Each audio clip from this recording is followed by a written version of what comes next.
நீங்கள் கேட்டுக்கொண்டு இருப்பது கனேடிய தமிழ் காற்று. இந்த காற்றிலே அடுத்து காதலை ஒழிக்க வருவது ஒரு கவிதை, மரபு கவிதை, 112வது கவிதையாக காற்றிலே சுழல்கின்றது. இந்த கவிதையை வரைந்தவர் தாயத்திலிருந்து எங்கள் அறிவிப்பாளர் ஆர்ஜி பாப்புலர் தயாளினி சிவநாதன்.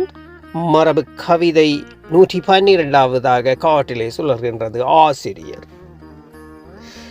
நேசமாய் அருகில் என்னை நெருங்கியே அறிவை தந்து வாசமாய் திகழும் பூவாய் வைகத் தேங்கி நிற்க ஈசுனார் தந்த ஆசா நேற்றிடும் புகழென்றும் மாசர களைந்த மேன்மை மண்ணிலே ஓங்க வைப்பார்.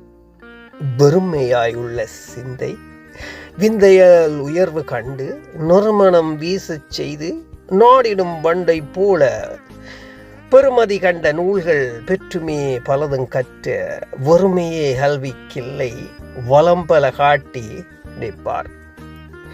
கனிவுடன் கண்டிப்பாக கருத்தில் ஏறும் பண்போ இனித்திடும் வாழ்வில் என்றும் இன்பமே காணச் செய்வார். பனித்துளி போல சொட்டும் பைந்தமிழ் புகட்டி எம்மை தனி சிறப்போங்க வைத்து நானிலம் போற்ற வைப்பார். அற்புதம் அற்புதம். தயாளினி சிவநாதன். மீண்டும் அடுத்த மரபு கவிதை ஊடாக உங்களை சந்திப்பேன் என்று கூறிக்கொண்டு உங்களிடமிருந்து விடைபெறுகின்றேன். அன்பான அன்பு உள்ளங்களே, உங்களிடம் விடைபெறுகின்றேன். மீண்டும் சந்திப்போம். நீங்கள் கேட்டுக்கொண்டு இருப்பது கனேடிய தமிழ் காற்று. இது ஆர்ஜிஆர் மோகன். நன்றி.